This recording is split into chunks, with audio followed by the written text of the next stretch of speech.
My name is Dean, and welcome to Underdog Theology, a live YouTube show airing every Monday where we talk about theology, church, and culture. Now let's get into it. Hey, welcome back to Underdog Theology. We are back for another year. Hopefully everything is working right. I'm still very tech conscious. I hate starting off streams like that and being like, I hope everything sounds okay. But I really do, because I'm trying some new things over here. Got some new animations. I'm really trying this year, 2023, the year of the underdog. And it's not just me, it's all of us together, underdogs. I got a lot of things planned. I'll talk about those in a little bit. You're probably not here for all the YouTube behind the scenes stuff. But today we're going to be talking about some teachers, because I see a lot of different things, going around the interwebs, talking about, hey, here's 10 books that you should read. And I'm sure that we could do that too. There's 10, it's a list of tens. I don't know what it is about years ending and years beginning, but it's always start off this year with a list of 10. And so I've got a list of 10, but I've broken it up into two separate lists of 5, and 5 teachers that all of us should be avoiding this year. And now that might sound super negative, but it is biblical. Let's go and let's look at just a little bit of scripture before we get into this. Did you see that? Hopefully the sound worked right. I've been having some sound issues, but hopefully there wasn't a little crackle. Anyways, Romans 16 verse 17, I appeal to you, brothers, to watch out for those who cause divisions and create obstacles contrary to the doctrine that you have been taught. Avoid them. Now that is the key, I think, to dealing with these teachers. Man, sometimes we know that there are teachers that are bad, whether it's they're just not good human beings, that happens sometimes, whether they're not qualified, which is another category, and then whether they teach right. And sometimes they even go beyond that and get into the realm of heresy. And sometimes we look at these teachers and we go okay, we're gonna look at some of their stuff, and we're gonna avoid some of those things. But next thing we know, some of these teachers have impacted us in ways that we just didn't think would be possible. Maybe it's a pride thing that we think that we can't just be affected by these people, whether it's an intelligence thing that we think we're so much smarter, so we're never going to get impacted by them. I'm just looking at their stuff either for entertainment, maybe we hate watch some of these guys, or we hate listen to some of these guys. Here's what we need to do with these teachers. Avoid them. That's what the scripture passage says. Avoid them. So, this is me talking to you guys. And together, sometimes we're going to talk about some of these people when they say certain things. But overall, I think that we need to take scripture to heart and avoid some of these teachers that go beyond just they're not great teachers. Now, we got a couple different categories that we're going to look at. But let's get started with 5 teachers. Let me know in the comments or in the chat here. Let me know some of the teachers that you are really actively trying to avoid. And I know, sometimes that's really hard. Sometimes it's really hard to avoid some of these guys because they know how to use the internet really well. A lot of them have actually built their platforms just through the internet. So sometimes it's difficult to figure out, how am I not going to run into this guy? But let me know in the chat some of the teachers that you think should be avoided this year. We're going to talk about some that we're going to avoid. Then we're going to talk about some that we're going to embrace, or at least what I think we should be embracing. So let's go over here, and let's look at who this guy is. Do you guys know who this is? Let me know in the chat if you even recognize this guy. This wasn't that long ago, by the way. This is why I'm kind of pointing it out. You see... you can't. Well, you can see right there. Earring. All right. Now, I have nothing wrong with men wearing earrings, just being honest. But this guy You might not recognize him, but that's Dale Partridge. Just a few years ago, not very long ago. He's changed quite a bit. And I do think that he is one of those teachers that we should be avoiding this year. Now, I've had people, we're going to actually, I think we're going to look at least one comment from one of the videos I talked about Dale, or something about Dale. But I've talked about him a couple times now. And the reason why is because he's so popular. He has one of the top podcasts in the religion category. He is a teacher that you should avoid. The reason why is because he doesn't know, and I don't want to be mean, but he is new to Reformed theology. Then he started Reformation Seminary right off the bat. Then he just keeps on tweeting the most vile things. And we're going to look at a tweet from one of his buddies today when we get over into Funny Town in a little bit. But, I mean, he's tweeting all the time about how people look. Recently, he was talking about effeminate men and how they sound and how they look. And again, the guy who had an earring just a couple years ago, I'm just saying, if you're going to have that kind of a standard, maybe don't have all those pictures on the internet. But he's talking about, this is what a man looks like. This is what a man is supposed to sound like even. The Bible doesn't talk about how men should sound. Like he is building out all these different rules and regulations for how people are to interact with one another as Christians that are not biblical. And where I come from, we call that fundamentalism. Like, make no mistake, I've talked about this quite a bit, but there is a new fundamentalism which isn't about theology. It's actually worse than that. It's about how you look, how you sound, your politics even. And that's what this guy is all about. Now, if you like his stuff, maybe you're part of the reason why his podcast is up there in the top 100 of religion, which is a big deal, by the way. Like, it's very hard to get podcasts noticed. I'll be hopping into the chat here in just a minute. But it's really hard to get noticed. And so for him to be in the top 100, that means lots of people listen to him. And then also he's building a following here on YouTube. He has 100,000 followers on Twitter. There's so many people that listen to this guy. And all he's doing is giving the same fundamentalism, just in a different way. And I think he is a teacher to be avoided. I do not think he is a false teacher at this point. Like, if we're going to break it up into categories, because I want to be a little bit clear, because some people will say, oh, I'm equating him with other people on this list. I'm not doing that. I just don't think he's a teacher that you should listen to.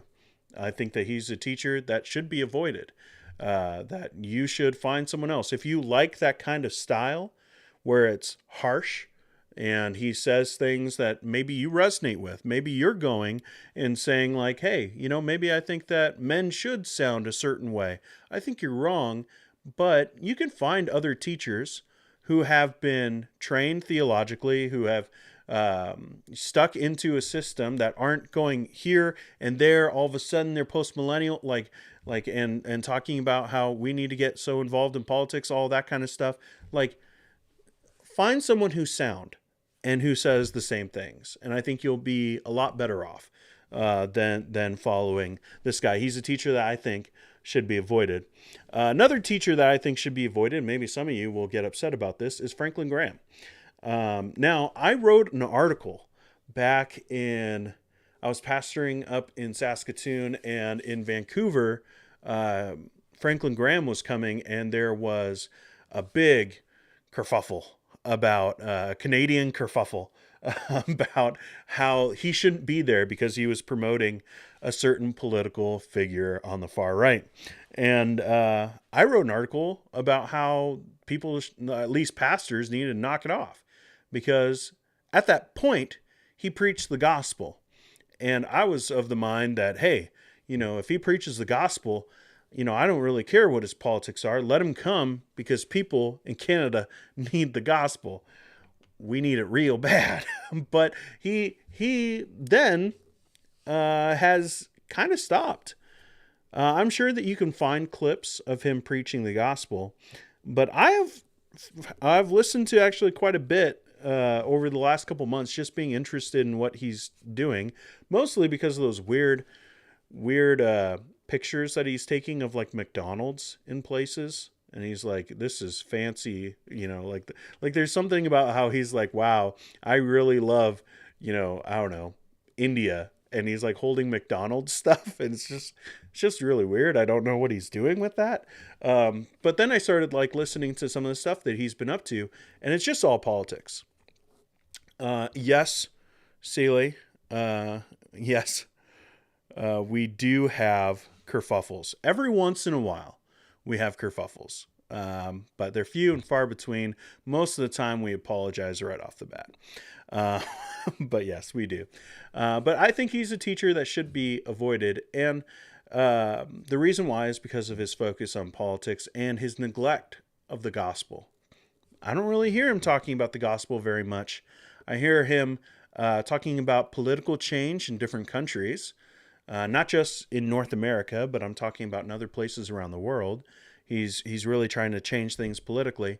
But if you're a fan of the Grahams, which in some ways I am a fan of the Grahams, I don't think that you should be listening to his sermons anymore, because they are very far off, first off. They're not good sermons. And then also, he is focused so much on politics that I think it's about time to just say goodbye to Franklin Graham as far as his teaching goes. If you want to support his politics, that's a different thing. But his preaching, I don't think he's a teacher you should be listening to. Now, this one is going to get me in trouble. This one, a lot of you guys love him, and I get it. You read Crazy Love when you were in high school or college, and it changed your life. I get it. I have books like that. I have teachers like that. We're going to talk about a teacher like that in just a minute.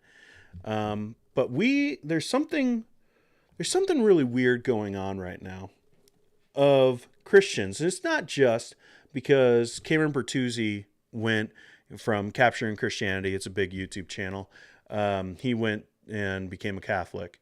It's not just because of that, but I'm seeing more and more Christians trying to find something different than modern evangelicalism, trying to find something a little bit deeper, something with a little bit more history, and they're going and becoming Catholic. And you might be like, why are you saying that when it comes to Francis Chan? He's not Catholic, Dean. I know, but he is talking about how Catholics are Christians. And he said this multiple times this past year. And I think that he is a teacher to avoid, because we don't need people like this who can go up on stage and can be very charismatic.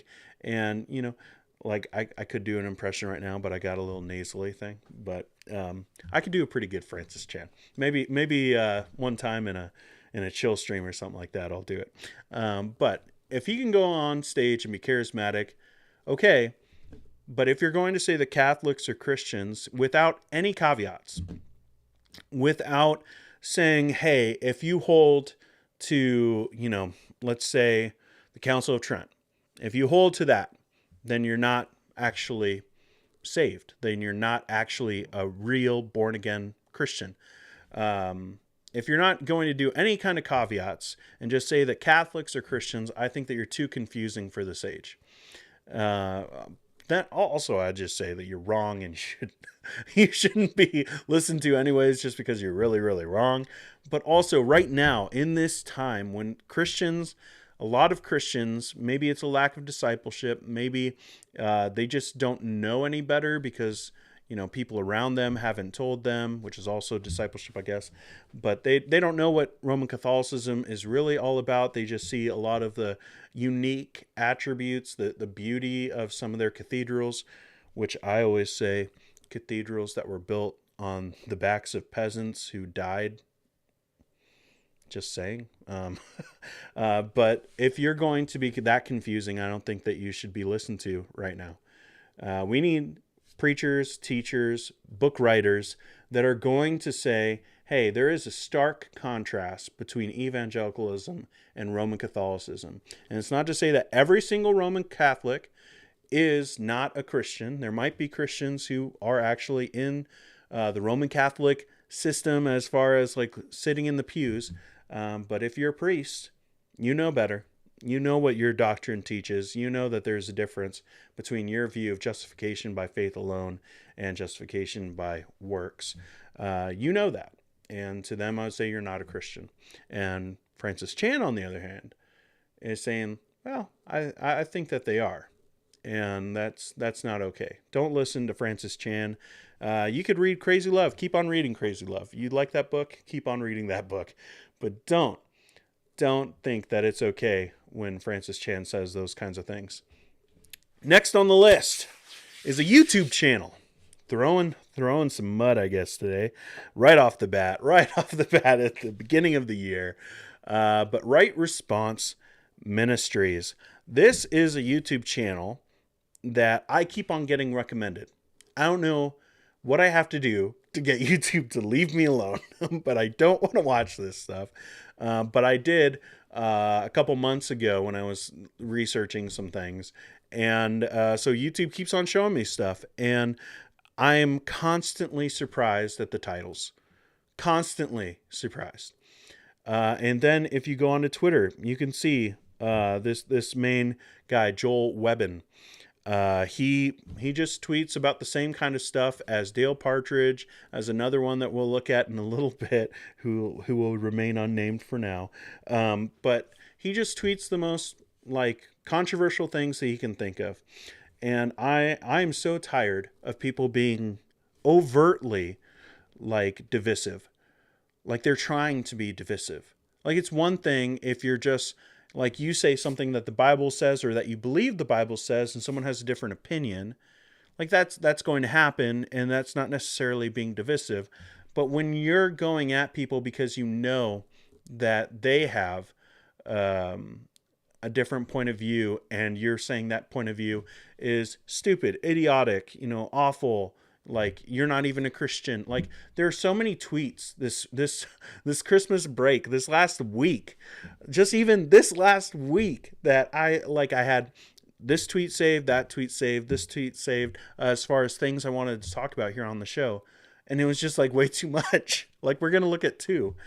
One that I think is actually interesting and that we need to actually talk about. One that is just ridiculous. But there were so many ridiculous tweets from this tribe of people. And the people that he has on, you can see right there, James White. But he's going to have Dale Partridge speak at a conference about postmillennialism, of which he came to postmillennialism probably 3 months ago. But I guess he gets to go and be on stage. And honestly, that's from a video. I watched an interview of Dale Partridge talking about it, and it was really recent that he came to this idea. But those are the kinds of YouTube channels. I know some people talk about my channel and talk about, where you're talking about, celebrity pastors and their failures, and you're calling out people. I think there's a way to do that with a heart for those who are under that teaching, and not just vile and vitriol for those people. And that's what I see from this YouTube channel. That's what I see from his Twitter. And I don't think it's one that you should be watching. And believe me, I do get it. Some of you guys watch some of this stuff and listen to these people because you're bored. Because you don't like TV. I don't like TV. I don't watch TV.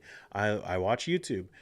So I get, that you want to find something that you want to listen to, that you think is going to be at least interesting. I think it's time to find another YouTube channel. This is getting out of hand. Look at the titles alone, and I think that's enough for you to understand. This is not a teacher to follow. This is one to avoid. And lastly, on this side of the list, I'll give you some of the teachers that I think you should follow, and let me know that.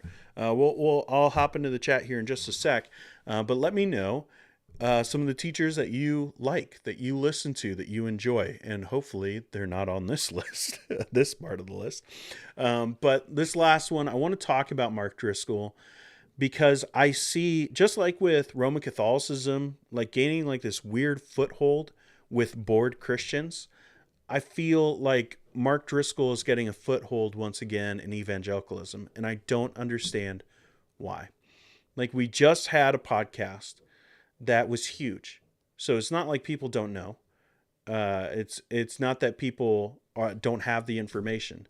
That podcast is damning. It is filled with all kinds of stories of people who have been hurt by this man.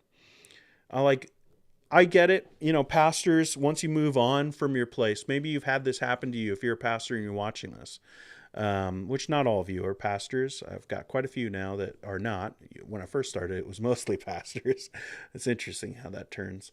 But if you are a pastor, you know that once you leave a church, there is usually something that happens.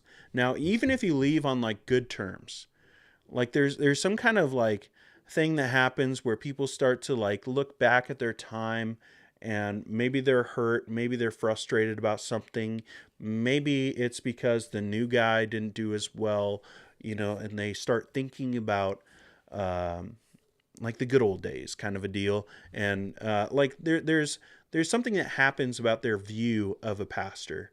And so some of you might look at like Mark Driscoll and say, oh, it's just people looking back and seeing that the church could have grown, but it didn't.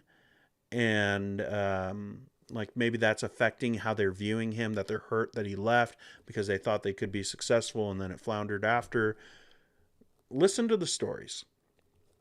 Listen to the stories of these people who have been hurt by Mark Driscoll, and then you tell me that he's qualified. Tell me that you should be listening to him because of his views on critical race theory. Listen to how he treated people. Listen to Sutton Turner talk about how he was choking him out backstage, or he watched someone else, sorry. He watched as Mark Driscoll choked out someone behind stage during baptisms, and you tell me this guy's qualified, that he should be someone who's listened to. You go on his website and see the pride, not just in his teaching, but also look at the names of his ministries. Like, this is the same thing as Dale Partridge with his Real Christianity. That's in the, you can infer from that other, like everyone else is fake. or at least there's a lot of people that are fake. This is real Christianity. He's talking about real men, like as if everyone else is fake. Like there are so many different things that you can look at his website, even just looking through, and you can see the pride that he hasn't changed. And some people, like we'll get into it when we get into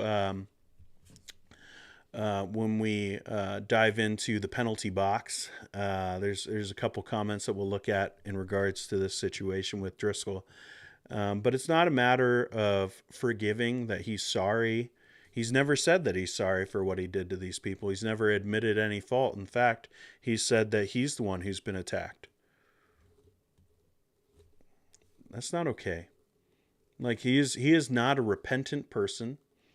He never repented. He never said, like, I'm sorry, I messed up when I was young. I was, full of ambition and I wanted to, really make it in the world. And, my zeal got lost in my ambition. Nothing like that. He's just hurt tons of people. Pastors don't hurt people. Not like this. And remain qualified. He is not qualified. So regardless of whether you agree with his politics, whether you find him funny, whether you think like, oh, there's a lot of things on YouTube to watch, but like this one keeps on getting recommended to me. Maybe I'll watch this one, and next thing you know, you've watched 4 of his sermons. Like, I get it. I watched his stuff. I grew up in Seattle. I know the ministry of Mars Hill very well. Don't give in to this guy. And if you are one of those people, I've heard YouTubers talking about how they're going to be interviewing him. I've seen different people, Matt Chandler being one of them, who's shown up at a conference, at least digitally, with him. I think that digital thing is going to probably be removed, and soon he'll be speaking at public conferences. I guarantee you that. And not just of the extreme charismatic world. I'm talking about like bigger conferences that have more inroads, probably never in the like actual evangelical world, although maybe, but ones that have a little bit more inroads with modern evangelicals, mainstream evangelicals. It's going to be happening. And I want us to stand against that. Like it's so perplexing. We just had this podcast that went into a deep dive of the disqualification of Mark Driscoll, and everyone listened to it, and it seems like nobody cares anymore. And that really bothers me. And I see different people watching him, different people defending him, different people retweeting his stuff, and it's just gross. Like, this guy is not qualified. Like, he is not qualified to be a pastor. He is not a good teacher. He has given up, even if you think like his theology, it's all changed in the last 10 years. All of it. Like, you listen to him now and you listen to him back then, and it's a completely different person. Like, teachers don't do that. Like, yeah, you change over time, you learn from the word. But when you're just like switching up like this, there's something really dangerous that's going on. You're finding a niche, and he's found a niche, and he's trying to really dive into it and be able to have more impact from it. Don't let him. Don't listen to this teacher. All right, let's hop into the chat and see what you guys are saying. I've seen the chat. Man, you guys are really interacting today. We'll go past a little bit of the highs, and let's see. Mimi is here and says of these teachers to avoid Bill Johnson. Yeah, I tried to stay away from some of I thought the more obvious ones, but maybe they're not obvious. maybe some people really need to hear it, like Joel Osteen. I was just using him as a reference, but yeah, Bill Johnson. Mimi also says right on about Franklin Graham. So far, I'm 0 for 2. You should include some SBC pastors like Tom Buck. Yeah, I don't think that he has much of a following. I'm not trying to throw shade. I'm just saying. But sure, he's an interesting fellow, that's for sure. Not the Tom Buck from YouTube, although the Tom Buck from YouTube, I clipped out this thing. Maybe I'll show it someday of the Tom Buck from YouTube who does microphones and different things, and pretty interesting guy. He actually talked about the pastor Tom Buck, and I thought that was super interesting. He knew who he was.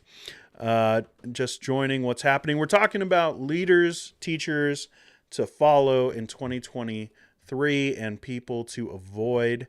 No, I don't say JMac or DW. Ho, change it up on you. I knew you guys would go for those ones. Let's see. Grandma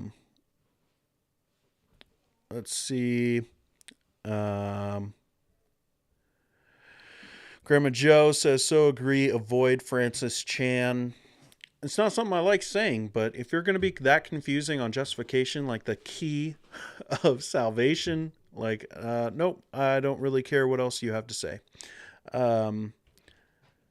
Jeremy says, it stinks when people who once were solid go wonky. Would still say 2010 Francis Chan was legit, but it's 2023 now. So, yeah, I think that there's probably a lot of people like that. And I think he's referencing Francis Chan, but Logan says, agree. He's gone universalist, it seems. Haven't seen that stuff, but I have seen him talk quite a bit about Roman Catholicism. And he definitely says that that's Christianity. Samantha's here and said, I only recognize 2 of those guys, but they are both on my nope list. I think everyone should have a nope list and should be adding names to it and really sticking to it. Okay. Let's see. Examining Doug Wilson in Moscow, I suggest pointing out that Joel Webbin and Dale Partridge are the next generation, the fruit of Doug Wilson's provocateur model, and also Doug Wilson is still going very strong. Yeah, absolutely. I've got a bunch of videos on my channel, as you know, because you shared some of them about Doug Wilson being a heretic. So, yeah. Let's see. There's some interaction going. All right, so some of the people that we should listen to, Grandma Joe says, the people that she respects: Mike Winger, Vaughn Sanders, Dave Wilkerson, old content, Alyssa Childers, Frank Turek, John MacArthur, and many others. Definitely on my channel, I don't recommend going for John MacArthur, but it's okay to have a different point of view. Let's see. Seeley, dude, the gospel tells us that we are justified and made righteous because of Christ. That's imputation right there. Completely agree. Let's see. All right. Let's see. All right. I think that's good. All right. Let's go over and let's talk about some of the teachers that we should watch and listen to. Let's see, where are we at with our timing? All right, we're good. We're good. All right, let's go and let's talk about some of the teachers that we should be listening to. I thought about throwing him in on the other side, just for kicks, but it's true. Joe Thorne is a friend of the channel, a good preacher, a good teacher, and he's someone that I think you really should follow. I have had the opportunity to interact with a few people who would be some of those people that a lot of people look up to, and they write books and they have podcasts and different things like that. Joe's the realest I've met. Like, he's just a real guy, a real pastor, a real theologian, and he loves people. And you can tell that. Like, even, I'll say it, just real personal thing. When I posted on my community tab about, having a lot of haters, and mostly I was trying to say that I'm going to interact with you guys now, and that's part of what the penalty box is coming up. But I was really just saying that. But Joe was concerned. Like, he was like, "Bro, are you okay? Like, are you gonna, like, it sounded like you were hurt by it." And he called me up. Like, he didn't have to do that. We talk every once in a while, but he didn't have to do that. But he's a loving guy and someone I really respect. And I think that you should check out his stuff. So that would be Doctrine and Devotion, the podcast. If you haven't listened to that podcast, I encourage you to go and listen to it. If you're interested in the idea of what it means to be a Reformed person, or a Reformed Baptist specifically, you should check out Doctrine and Devotion. It's not going to be something that's like way too much for you to process, that they go way too deep and they're talking about like the inner workings of the Ordo Salutis and like going all into that kind of stuff. You're not going to get that kind of jargon. He's going to talk to you a little, like, you might maybe a little bit deeper than what I do here on my channel. But him and Jimmy have great conversations about solid theology, and even some interaction with a lot of different theologians that I think you should be paying attention to. They do a lot of interviews now over on Doctrine and Devotion. So that would be my number 5, just because it's real easy to say, hey, go check out my buddy. He's pretty great. Number 4 here is this YouTube channel. Maybe you've already seen him around the interwebs. Maybe you don't know, but Gavin Ortlund, son of Ray Ortlund, brother of Dane Ortlund. All the Ortlunds seem like pretty good guys. But Gavin has started a YouTube channel. And this is kind of like the other side of what I was talking about with Francis Chan. I do think that right now we are at this time where people are looking for something deeper than modern evangelicalism. They want something that's more grounded, that has more roots in ancient Christianity. And for some people, they are being suckered into Roman Catholicism. And I'll say it that way, because I do think that there's a purpose of some of these people who are online only saying certain things and not saying the things that their church actually teaches, but they're trying to get people to just be lured in to this idea of Roman Catholicism. And while Francis Chan is kind of saying, hey, it's fine, Gavin Ortlund is here, and he's giving real reasons why he's not Roman Catholic. And he's doing it in a gentle spirit, in a kind way. He's interacting with actual Roman Catholics. If you are interested in the differences between Roman Catholicism and evangelicalism, he's the guy. Not some of these other ones. He's the guy to go and listen to. I think that it would be well worth your time to check out some of his stuff. So the next up, there's his dad, Ray Ortlund. But next up is T.J. Timms. I've talked about him a few times, but if I'm looking for a sermon, most of the time I'm going to check out Emmanuel Nashville's stuff. I pretty much listen to one of their sermons every week. But that was the church that was founded by Ray Ortlund, Gavin Ortlund's dad, and then took over. I think it was about maybe 3 or 4 years ago. Maybe it's longer than that. It probably is longer than that, actually. It's pandemic stuff, right? But T.J. Timms took over the church, and man, that guy can preach. And he just like caught something. Ray Ortlund, he has a book called The Gospel, probably top 5 books of all time. I love that book. It's a little book. It's with the 9 marks stuff. You should check it out. But that guy understands the gospel, and he talks about it in a very basic way, but in a way that is so compelling. And T.J. Timms just caught that. He understands the gospel, and not just like, okay, he can tell you what the gospel is, but he can tell you what the gospel is in every situation. And he always brings his sermons back to the gospel.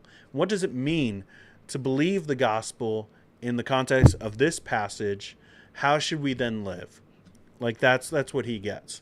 And so I just really love his sermons. If you are looking for new sermons, check out T.J. Timms over at Emmanuel Nashville. I think that you'll be blessed by it. And I don't use that kind of terminology very much.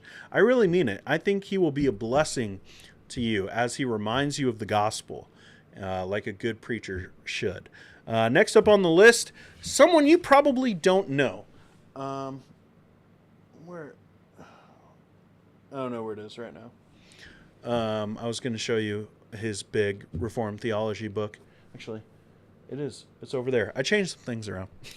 But this is Dr. Matthew Barrett over at Midwestern Baptist Theological Seminary. And I think that he is going to be the guy. The guy when it comes to Reformed Baptist theology. He is writing books that are super helpful. He's written books on the Trinity.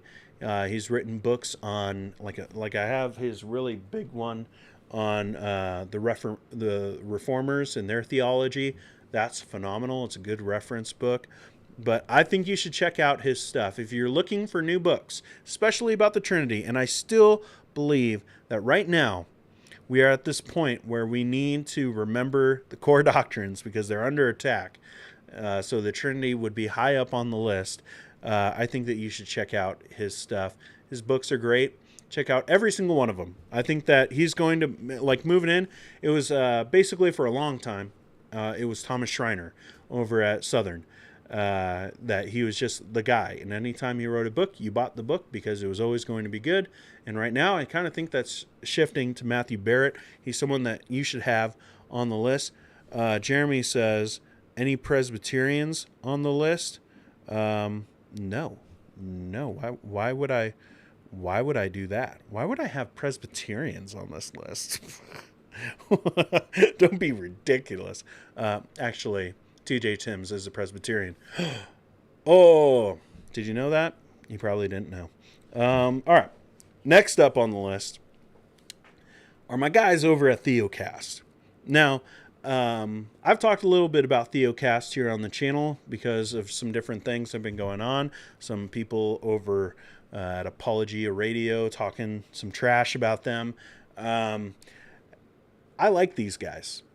Now, I've had the opportunity to become friends with John Moffat, but honestly, I listened to Theocast way back in the day. And so I watched a few things in between, but I haven't watched a whole lot. Sorry, John, but I haven't watched or listened to a whole lot until a couple months ago, and then I started watching what they were doing on YouTube because obviously I'm interested in what people are doing on YouTube so I can learn. But this last week I just did a deep dive watching a whole bunch of Theocast stuff, and man, are these guys good. These guys are so solid, and they're down to earth, and I so appreciate that. That's what I really want my channel to be about, is just down to earth theology, down to earth practical theology. And these guys are right there. You know, they don't talk about theology the exact same way I do, and I do have some differences, some things I was listening, I was like, I don't know if I'd say that, or whatever. But I mean, like, these guys are so solid. They're fantastic. I think you should check out their podcast. You should check out their videos. Subscribe to them over here on YouTube. Like, they're just phenomenal. They're pastors. They care about people. They love people. And they want the same thing with TJ Timms. They want to remind you about the gospel. And how can you live out the gospel? What are the implications of the gospel in this moment, in this topic, in this cultural moment? They talk about some things going on with culture too. And I just really appreciate them. So I think that you should check them out. That's another one that I think you should follow. So some teachers to avoid, some teachers to follow. Let's go back into the chat and see what some of you guys are saying. Let's see. Let's start here. I think what confuses some is that some of the nope lists will and do say some things that are solid, then inject leaven theology. It's incumbent on all of us to study diligently, study the word. Of course. Yeah. I think that, for me, it goes without saying. But I think, you should still, listen to people, but don't just say everything that they say is correct, right? Like, all of us should be able to look at the scriptures and do the Berean thing, go through the scriptures and see if that is correct. So everything we do should be guided by the scriptures. Jeremy says, just trying to get back in the Ortland's good graces. I'm just saying. I like those guys. Sub to you. Thanks for the referral. Looking forward to checking out contact. Yeah, I think that you'll be really blessed by Gavin Ortland and everything he's doing over there at Truth Unites. Samantha, love the Jofo. Also really like Theocast and the Reformed Brotherhood. Haven't checked out the Reformed Brotherhood. I might have. There's a lot of Reformed things, and I've gotten like 10 requests while I've been off of, will you come on this podcast? I don't know why people want me on their podcast, but I think they might have been one of them. Wendy says, while not a fangirl nor an idolater, I like hanging with my fellow underdog theologians and Dean Lentini, but not exclusively so. Yeah, check out other people too. Absolutely. I'm new, Sean says, I'm new to listening to Theocast, but I'm really enjoying what I've been hearing. I think that you'll continue that. At least that's been my experience. And then Rebecca says, Mike and Pat Abendroth, their podcast, The Pactum, is good. Mike Abendroth is the No Compromise Radio guy, right? So, I think so. Let me know down in the chat. But yeah, so there are some other ones to check out as well. We got a lot to do today. I do want to just comment on this tweet that I saw as well. So this was one that I thought about, doing live stream reacting to this tweet. But I was like, I'll just save it. I'll save it for when I do the show again. But this was, when was this? This was the day after Christmas. And Patrick Miller, who is one of the hosts of Truth Over Tribe, which I checked out a long time ago, and it seemed pretty solid. I know he also does some writing for the Gospel Coalition. Seems like he's like wanting to be like the tech guy. But this was frustrating. So he tweeted this: I like Christianity Today, but when 15 of your top 20 pieces focus on scandals in evangelicalism, and 9 of those 15 center on celebrity, Christian drama, you begin to wonder if CT is making a killing by killing trust in the church. Let me explain. I'm not going to go into the explanation. You can go and look that up for yourself. It is way long. And I don't think he really says anything that's going to soften what he says here. And I tweeted at something. I mean, I retweeted this and said something, and he tweeted back at me, and then he just disappeared. So this tweet is awful, and this thread is awful. The thought is awful. All right. I know that some people have even said that about me on my YouTube channel here, talking about some of these things that, like, oh, you're just, making, your own. Brandon Robertson, the TikTok guy, he didn't like something I said and took issue with it. And so he commented about how I was doing the same thing, basically. There's a difference. There is a difference between talking about something and promoting something, or trying to make money off of something. And really, this is like such a flawed thought. 15 of your top 20 pieces. Okay. Like, because people are interested to know the truth about pastors, that makes it like that they purposely made it. Like, there's no way you can know that people are going to read anything. Like here on YouTube, I run into that. Sometimes I talk about something like Brian Houston. I made a video about how Brian Houston was coming back, and that didn't get like any views. And like, if you were just looking at things and saying, okay, popular person plus scandal equals views, or here in Christianity Today reads, then you would think that video would have done super well. You don't know. You don't know what people are going to connect with, what people are going to be interested in. You can just put it out there and see what happens. And you're not responsible for, like making it.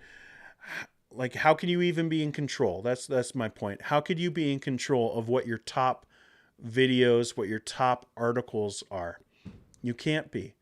So you make the content because it's there, because it's happening, because these stories are out there and someone should be talking about them. And I am glad that Christianity Today, not that they're perfect, and even some of their coverage on some of these stories, I don't think has been great. I'll just say that. But to like try to be like, oh, they're trying to like harm the church by killing trust in the church. You know who killed trust in the church? The leaders who did that stuff.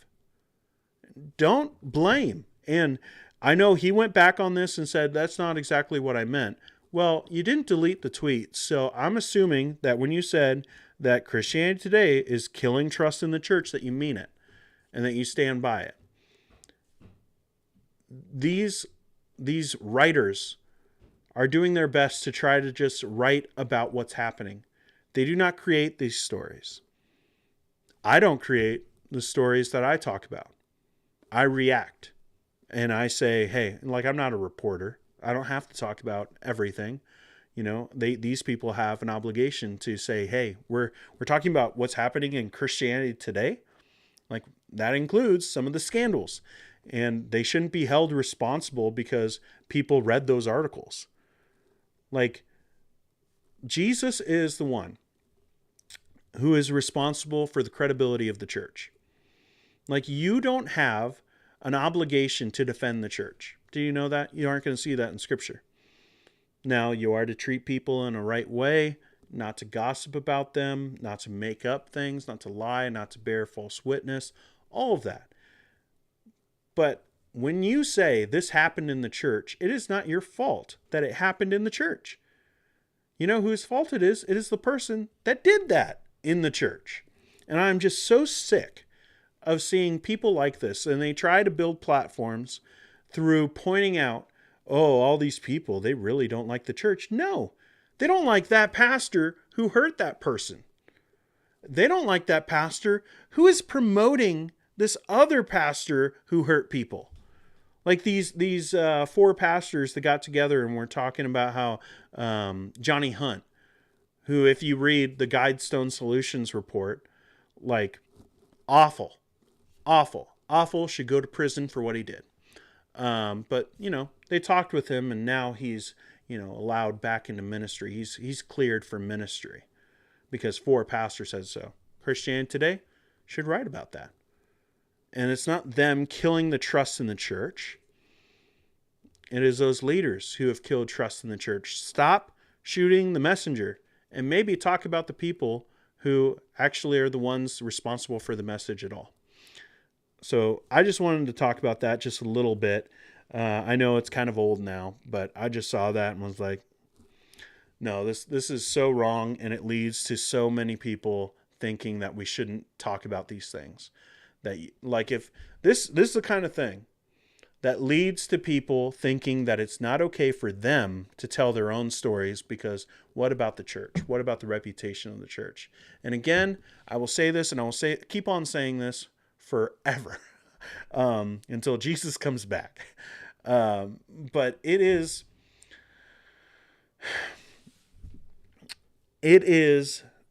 not your fault that it happened in a church, and you should say what happened to you. Like, it is not okay that these things keep on happening, and it is not your fault that it keeps on happening, whether it's you talking about these things, whether that's actually something that happened to you. And it is not going to hurt the church more than covering it up, than not talking about it, because eventually the truth will come out about these things. It always does. And what is more damning for the church? That a pastor was fake and did these things, or that a pastor was fake and did these things and good people knew about it and they covered it up by not talking about it. That's the kind of scandal that the world goes like, wait, what? And you call yourselves Christians? Everyone knows that there are going to be people that do awful, monstrous things. That happens. That happens in the secular world, and it does happen in the lowercase c church. It doesn't mean that they're real, but people understand that happens.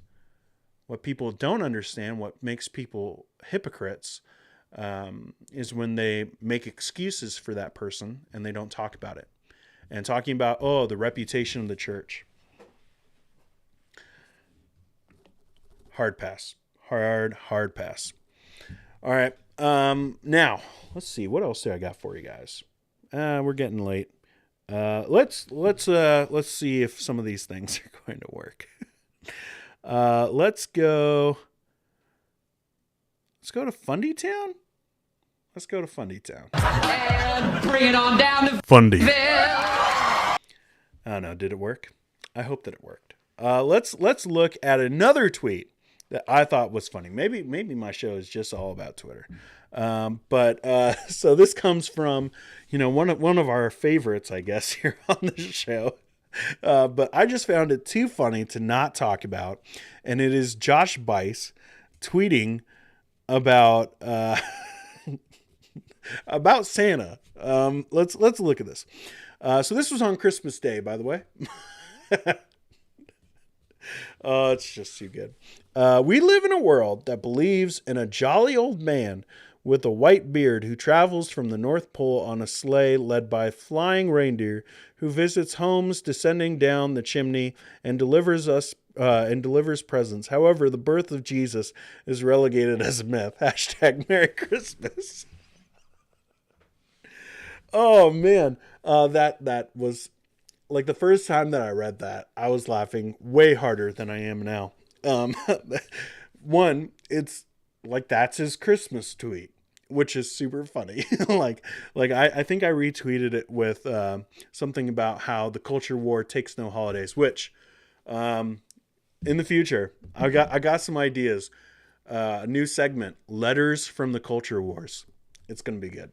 I got to work on some things to make sure, like, when I do it, it's going to be really fun, but be on the lookout for that. One, Joe's right. No one actually believes that, bro. All of this is just such gold.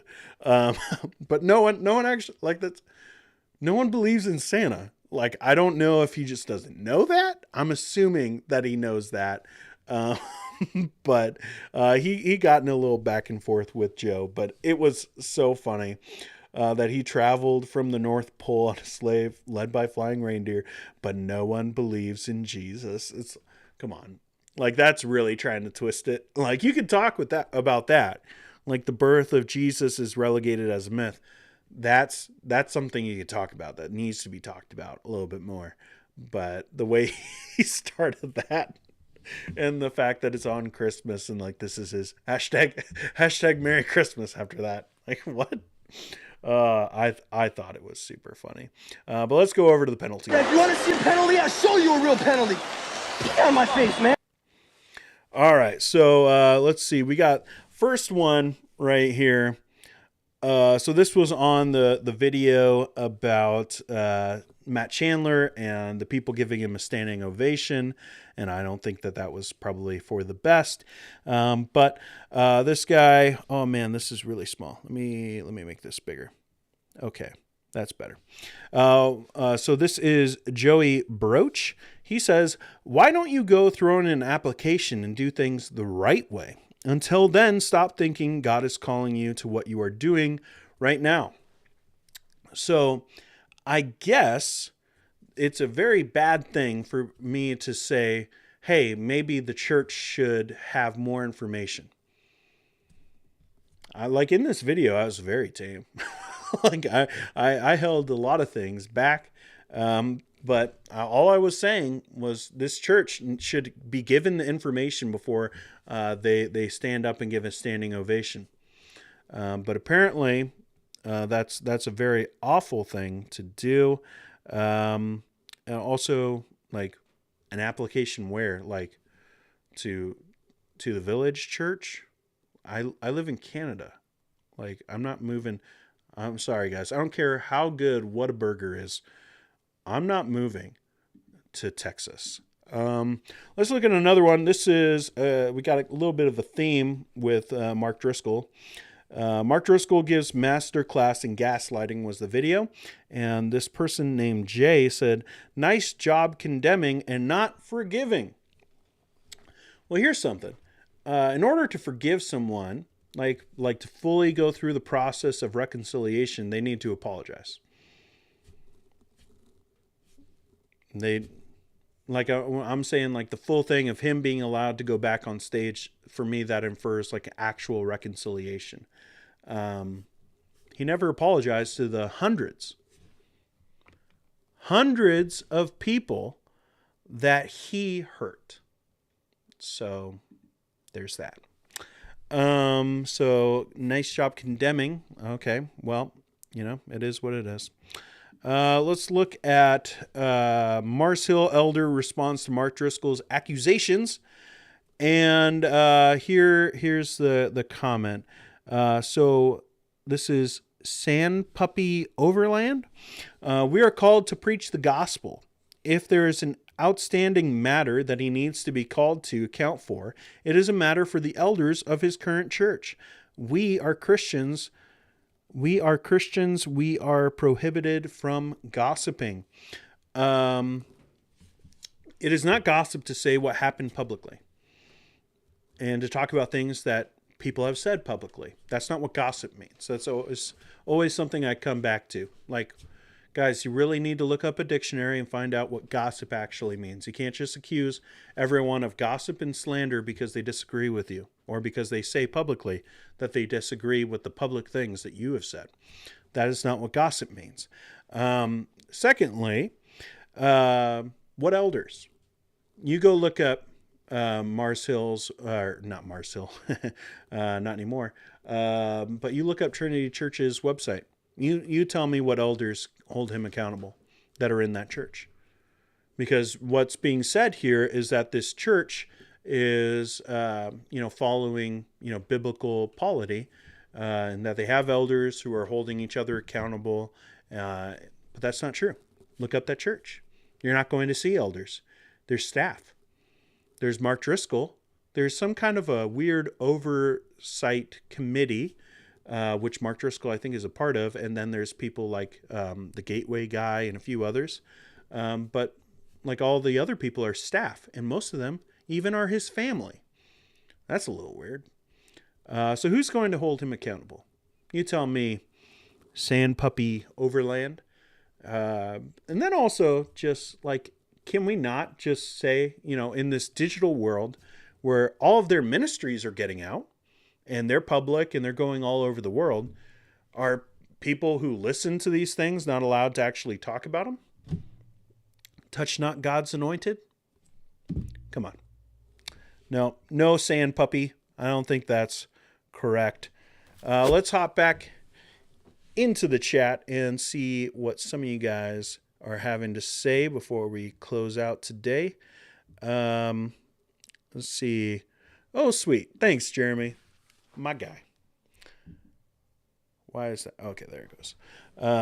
But yeah, I was like, do you like the new animations? I hope that there wasn't any sound issues. I'm trying to eventually, like, I know today, like, this is me. You should have seen me the last 5 minutes before I started. I'm trying to get everything working. And even this, I realize, I didn't turn this. This is an issue when you turn the camera on before. Well, now it's gone away. Oh, there it was. Camera on before OBS is started. That's an issue that comes up. So forgot about that. But I'm trying to do some more animations, trying to make more of segments. We'll get quicker as we go. A lot to do today, but Seeley says, adults don't believe in Santa. Like, things that shouldn't have to be said for 10,000, Alex. But it's just crazy. Hold up. What are you saying about Santa? Right. Like, there's just so much. I've met lots of kiddos who actually believe, dude, that's Joe Thorne's point. Yeah, that interaction was funny. Go and look it up. It's still there. I kind of thought that after that he would delete it, but he's okay with it, I guess. No, it's not. Samantha, I'm sorry.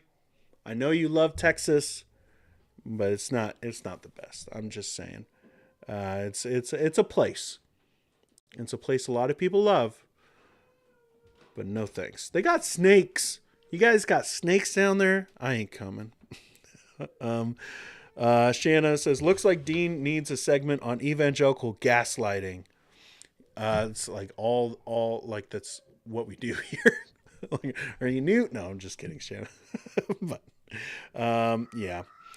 Brandy Land says, I guess I'm used to it. Been here for 33 years. Used to the snakes?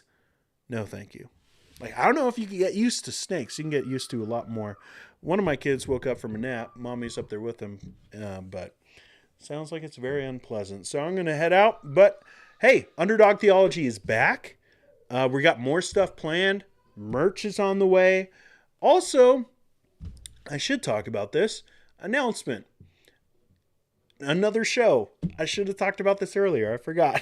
But there's a new show coming on this channel. I don't think it's going to happen this Friday, but next Friday, there's going to be an ongoing show. So Mondays, Underdog Theology. Fridays, Underdogs Unite. All right. So this is going to be not a chill stream, but a lot more interaction, because on Mondays, we're going to be moving away from a bunch of the interaction. Like, we'll have a little bit of time at the end of the show where I'll interact a little bit with some of the things that you guys say on Underdog Theology, but I want that interaction. So instead, we're going to have a couple more stories, maybe some other ones that didn't quite make the cut for Monday, and we're going to talk about them on Friday as a live show for all of us just to talk about. So it's going to be a lot more interaction, not as structured as Monday. There won't be certain segments and things like that, but Fridays, we're going to be doing live shows every Friday, Underdogs Unite, where we just kind of talk about whatever is going on in the theological world. So just a heads up about that. I'll talk more about that on next week's show. I do have some more videos that we'll be doing, maybe a chill stream on Friday instead of the Underdogs Unite. I still need to work on a few things for that. I'm not sure if I'm going to get the time this week. But anyways, I hope that this was helpful for you. I hope that you learned maybe about a few new people. Probably you didn't learn a whole lot about like teachers to avoid, because I've talked about quite a few of those people before on the show, but hopefully you found out a couple new people to follow in 2023. And let me know. Keep talking down in the comments about people that you think should be avoided, some people to be embraced, and let's like I'm always looking for new content to watch, new content to listen to, new sermons to listen to, books to get, all of that. So let me know down in the comments, and I will see you